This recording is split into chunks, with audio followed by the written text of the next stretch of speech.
হামলার পর এবার সংসদ ভবনে দর্শকদের জন্য নেওয়া হলো নয়া ব্যবস্থা। এবার থেকে প্রত্যেক দর্শককে পৃথকভাবে আবেদন করতে হবে। আবেদন মঞ্জুর হলে আবেদনকারীর মোবাইলে পাঠানো হবে কিউআর কোড। আর তারপর ঠিক কি ব্যবস্থা নেওয়া হয়েছে আমরা জানবো বিস্তারিতভাবে। রাজীব চক্রবর্তী টেলিফোন লাইনে রয়েছেন, আমাদের প্রতিনিধি, জানাবেন বিস্তারিত। রাজীব, ঠিক কি পরিকল্পনা, কি ব্যবস্থা নেওয়া হচ্ছে এবার দর্শকদের জন্য?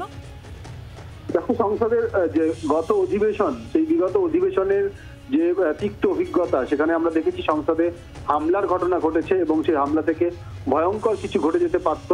আর সেই হামলার ঘটনায় সংসদের নিরাপত্তা ব্যবস্থা নিয়ে প্রশ্ন উঠেছে। সেই শিক্ষা থেকে এবার সংসদ ভবনে অধিবেশন শুরু হতে চলেছে 31শে জানুয়ারি এবং 1 ফেব্রুয়ারি অর্থাৎ 1 ফেব্রুয়ারি অন্তর্বর্তীকালীন বাজেট পেশ হবে। তার আগেই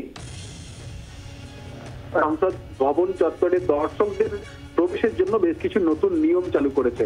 সেই নিয়মের বিজ্ঞপ্তি কিছুক্ষণ আগে প্রকাশ করা হয়েছে, যেখানে বলা হয়েছে যে এবারে যারা দর্শক আসনে বসার জন্য যাবেন, যারা সংসদের কার্য বিবরণী দেখবেন, যারা কার্য পরিচালনা চাক্ষুষ করতে চান, তাদের প্রত্যেককে আগের দিন বিকেল 4টে পর্যন্ত তাদের আবেদন করতে হবে এবং পৃথক পৃথক আবেদন করতে হবে।